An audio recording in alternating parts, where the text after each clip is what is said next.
تاخدو طري، حيت هذاك ديال المعلبات ما كيجي زوين وماشي صحي. وغادي نحتاجو ايضا لا دان فومي ولا ديك الرومي المدخن اللي ما كيبغيوش يعني يحيدوه ماشي مشكل، يعني كيبقى فاكولتاتيف. سينو يعني هو راه كيزيد واحد البنه لهاد الوصفه هذه، خصوصا انه كيتواتى مع الدجاج ومع لي شامبينيون. دونك لي بات اللي غنستعمل انا اليوم سباغيتي كما كتشوفوا. دابا غادي نعطيكم المقادير حاجه بحاجه. دونك كما قلت لكم عندنا الدجاج اللي هو هذا مقطع انا قطع صغيره. دونك انا الماريناد ولا التتبيله اللي استعملت شويه المليحه، شويه الابزار الفلفل الاسود، شويه لا موطارد او الخردل، ومع القليل من الثوم المجفف. يعني تقدروا نتوما تستعملوا الثوم العادي. دونك انا خلطته، وهذا راه ديجا عندي واحد جوج سوايع. دونك عاد جبدته من الثلاجه باش غادي نخدم به. عندي بصله اللي فرمتها على هذا الشكل هذا، يعني في الطحانه حتى طلقات لينا كما لاحظتوا الماء ديالها باش كتتلوب لينا ديك الكريم اللي غادي نخدم بها.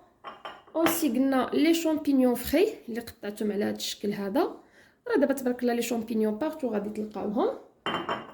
عندنا لا دان فومي، انا خديت هذا بالبزار كما كتلاحظوا، تقدروا تستعملوا العادي. هذا غادي نقطعوا انا دي مورسو.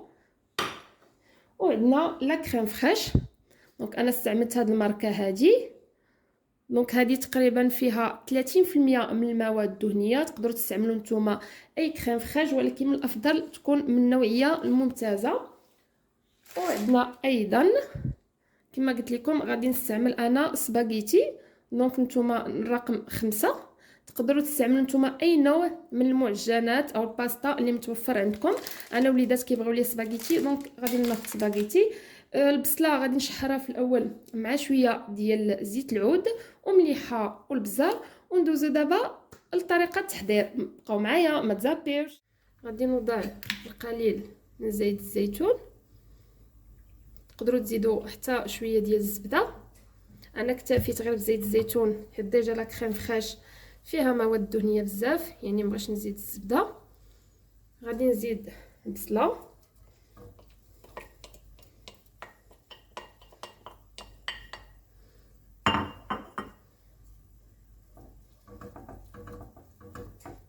القليل من الملح، يعني حداو مع الملحه حيت لا دان فومي يعني ولا موطارد اللي درنا ديجا في الدجاج راه مالحين، ولا كريم فريش اوسي، والفرomاج اللي غادي نزيدوه في الاخر.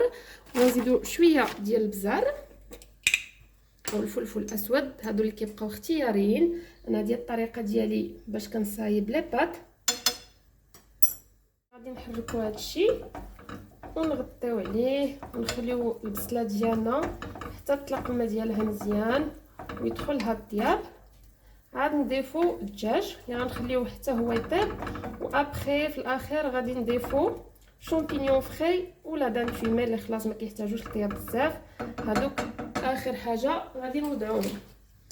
دونك انا نحط ونخليوها. دونك دابا من البصله ديالي بدات كطيب ليا، فوالا بقيت لقات الماء ديالها ودخلها الطياب.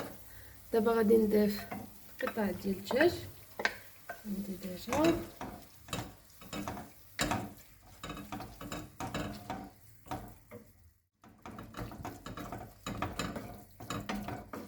غادي نخلطهم مزيان ونخليها دابا تطيب ان شاء الله. من بعد ما يطيب لينا الدجاج وينشف من الماء ديالو حتى يقرب يتحمر، عاد نضيفو لي شامبينيون ولا دان فيمي.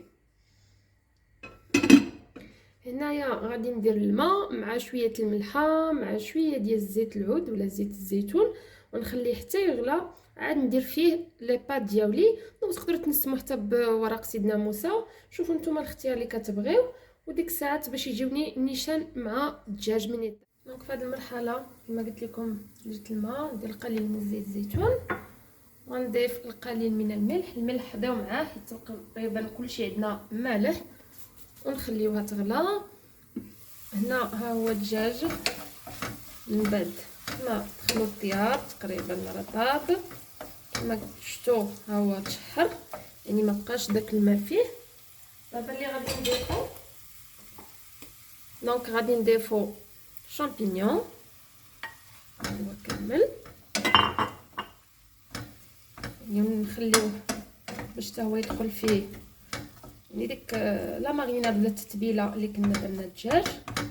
واخر حاجه اللي غادي نضيفو هي لا دان فومي او الديك الرومي المدخن اللي كيبقى اختياري، تقدروا تزيدوه تقدروا تحيدوه. انا الصراحه كنفضلو في هذه الوصفه كما قلت لكم كيضيف واحد المذاق خاص بحال هذا النوع الوصفات اللي كيكون بالكريم فريش. تقدروا تستعملوا حتى الكريمه السائله الخاصه بالطبخ، هي لا كريم فريش كتجيني انا كتجي بنينه اكثر من الكريمه السائله او الكريم ليكيد. دونك نخليو الشامبينيون واحد شويه يدخلوا الطياب، واحد 2 دقائق ونزيدو لا دان فومي. دابا من دخل الطياب بالشامبينيون غادي نزيدو لا دان فومي كما قلت لكم قطعتها قطع هكا. دونك صافي هنا شويه وغادي نطفيو على الوصفه. ولكن قبل ما نطفيو غادي نزيدو غير لا كريم فريش وصافي غتكون هكا واجده. ودابا هنا غادي نوضع لي بات ديالي باش هكا كلشي يوجد ليا في دقه واحده. دونك بقاو معايا باش تكملوا لا فيديو حتى الاخر. من بعد ما طابلينا كلشي غادي نقص انا البيضه وغادي نزيد دابا في الاخير عندنا لا كريم فريش. كما قلت لكم انا استعملت هذه، من الافضل تكون يعني نوعيه ممتازه. دونك غادي نضيفها على الخليط ديالي وغادي نضيف الجبن اللي كيبقى تا هو اختياري. يعني كل ما كانوا يعني مواد اللي كنستعملوا نوعيه ممتازه كل ما كان مفضل. دونك غادي نحركوها واحد شويه وصافي. غادي نطفيو على الخليط ديالنا حتى نضيفوا ليها الجبن ونضيفوا لي بات ديالنا او لي سباغيتي من غادي يطيبوا. اللي بغى يدخلها الفرن باش تكراتينا شويه ماشي مشكل. كما كتلاحظوا ها هي لا كريم فريش طلقات لينا بيان سور مع السخونيه. دونك ها الوصفه الاولى، المرحله الاولى ديالها ولات واجده. غلى ليا الماء ديالي، غادي ناخذ لي بات وغادي نحاول نقسمهم على جوج بهذا الشكل هذا باش هكا وليداتي كيجيو ساهله في الماكله، دونك ما كيبقاوش يتعذبوا ليا في الماكله. تقدروا نتوما تخليوها هكاك، ولكن الافضل ديروا هذه الطريقه. الكميه كتبقى اختياريه على حسب عدد افراد الاسره، يعني كل ما كانوا اقل يعني بيان سور غادي نكونوا اقل. وهكا غادي نخليوهم حتى يطيبوا. من بعد ما وجدوا لنا المكونات كاملين غندوزو للتقديم. دونك غادي نحطو لي بات ديالنا لي سباغيتي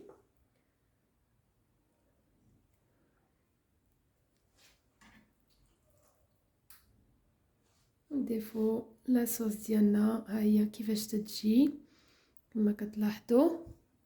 كاين اللي كيبغي يخلطها دونك انا كنفضل هكا باش كل واحد يشوف الكميه اللي بغا.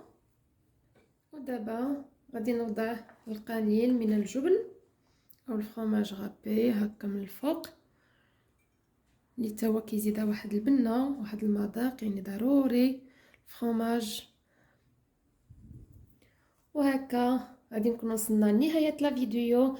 يا ربي يكون عجبكم ويكون خفيف على قلوبكم. ما تنساوش دعموني بلايك وبشي كومونتير مزيون، تبارطاجيو الفيديو مع الاصدقاء والحباب ديالكم، وما تنساوش تابوناو وتفعلوا الجرس باش يوصلكم اي جديد حطيته لكم.